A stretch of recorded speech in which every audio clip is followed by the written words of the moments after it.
Hello. Thank you for wanting to find out about how the second day of my juice feast is going here. I thought I'd try and make the video out here in the garden. I'm house sitting at the moment for an old friend, and she has the most fabulous garden, and I've been using it today in the sun, so you're joining me out in the garden this evening. So yeah, day 2 of the juice fast, and the last 24 hours have been more challenging than day 1, that's for sure.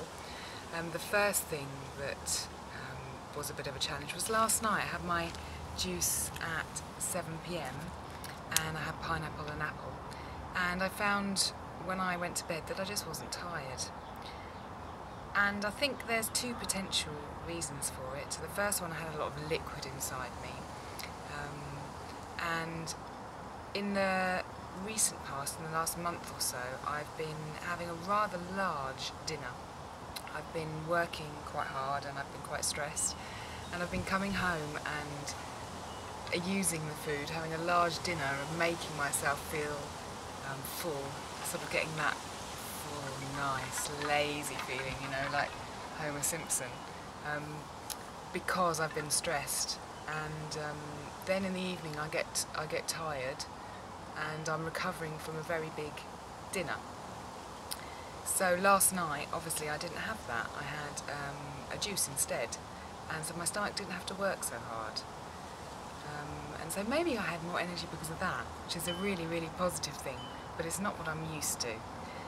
The other reason that potentially I couldn't sleep and I was buzzing was because of the sugar in the juice.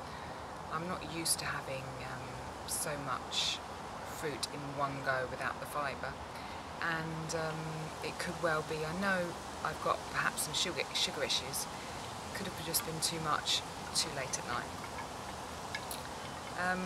So the plan is for the next couple of days to juice a little bit earlier, make the juices a little bit smaller, and maybe add an extra one in, so the sugar is being balanced through the day. And also just to keep an eye on how I'm feeling. I mean, it could just be the first day of a juice feast, I had so much energy that I couldn't sleep because of that. So we'll see how the next couple of days go. But that was interesting last night. The second thing that's come up today has been some emotional turbulence, which I think is related to the feast.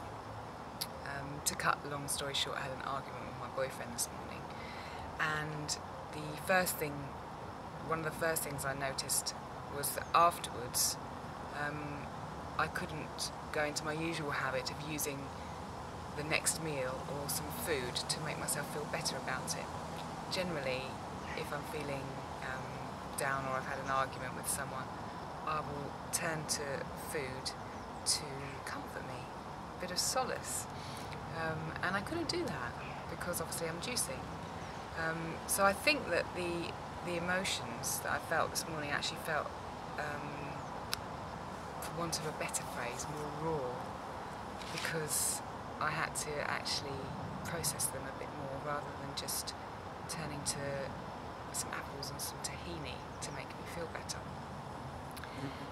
The other thing to do with the emotional turbulence was that I think maybe the feast actually exacerbated it a little bit, in that I'm really stepping out of my habits, and therefore I'm feeling a little bit more on edge, and so maybe that caused or pushed me into an argumentative state of mind a bit more, because I'm stepping so far out of my habits, I think. Yeah, the third thing that I wanted to mention was I have actually craved the crunch of some food a little bit today, apples particularly, and I wasn't hungry at the time. I haven't been hungry today, so it wasn't for hunger that I was wanting to eat the apples. It was solely because of the crunch effect, which I think is really the emotional satisfaction the food gives me, which in a long-term basis is fine, because obviously I'm going to go back and eat loads of apples in the future. But it was interesting just to observe my craving for the apples, and why, because I wasn't hungry. And I do, in the recent past, my journey with raw food has seen me not craving cooked food at all, but overeating on raw food, definitely.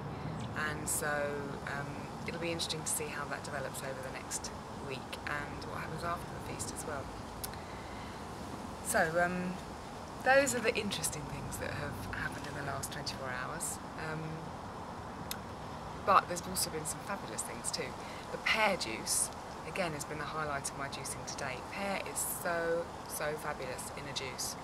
And yeah, I'd recommend having pear in a juice if you've not tried it.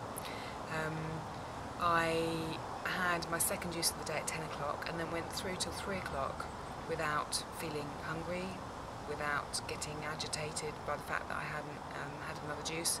I had some water in between, but I felt fine, which was great.